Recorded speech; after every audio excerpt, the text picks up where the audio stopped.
សូមជម្រាបសួរពុកម៉ែបងប្អូននៅពេលនេះខ្ញុំបាទនឹងលើកយកតម្រុយឆ្នោតវៀតណាម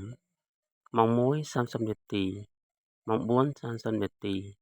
ម៉ោង 6:30 នាទីថ្ងៃទី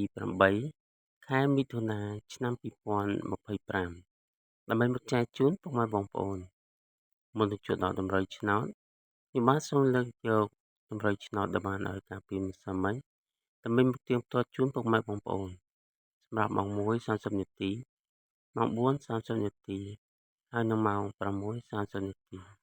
តម្រុយដែលខ្ញុំបាទបានឲ្យគឺមានលេខ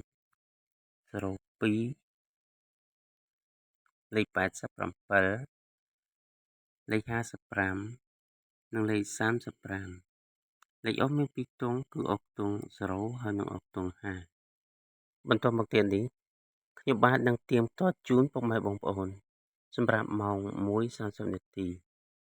ម៉ោង 1:30 នាទីគឺយើងត្រូវបានប៉ុស A គឺ54គឺត្រូវលេខអុក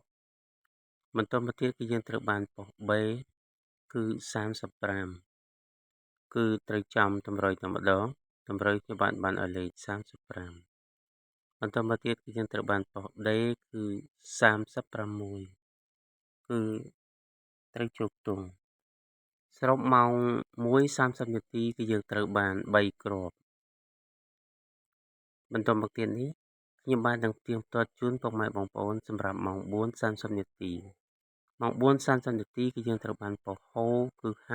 55គឺត្រូវចំតម្រុយតែម្ដងតម្រុយខ្ញុំបាទបានឲ្យលេខ55សរុបម៉ោង 4:30 នាទីគឺយើងត្រូវបាន1គ្រាប់បន្ទាប់មកទៀតនេះខ្ញុំបាននឹងទៀងទាត់ជូនពុកម៉ែបងប្អូនសម្រាប់ម៉ោង 6:30 នាទីម៉ោង 6:30 នាទីគឺយើងត្រូវបានប៉ុស A 52គឺត្រូវលេខអុកបន្ទាប់មកទៀតគឺយើងត្រូវប៉ុស A ដូចគ្នាគឺលេខ82សរុបម៉ោង 6:30 នាទីគឺយើងត្រូវបាន2គ្រាប់បន្ទាប់មកទៀតនេះខ្ញុំបាទនឹងលើកយកតម្រុយសម្រាប់ថ្ងៃទី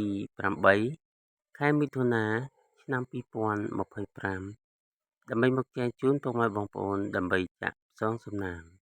តម្រុយគឺមានលេខ10គុត78 44 07លេខអុកមានពីរទង់គឺអុកទង់0ហើយនិងអុកទង់7សូមពុកម៉ែបងប្អូនជួយចុច Subscribe ហើយនិងសញ្ញាមេដៃ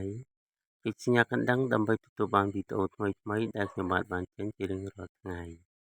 សូមជូនពរ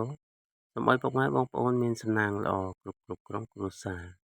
បើសិនជាពុកម៉ែបងប្អូនមានចម្ងល់អ្វីមួយចង់សាកសួរឬក៏ផ្ដល់យោបល់សូមខមមិននៅខាងក្រោម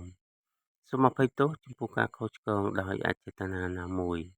សូមអរគុណសូមជម្រាបលាជួបគ្នានៅវីដេអូក្រោយៗទៀត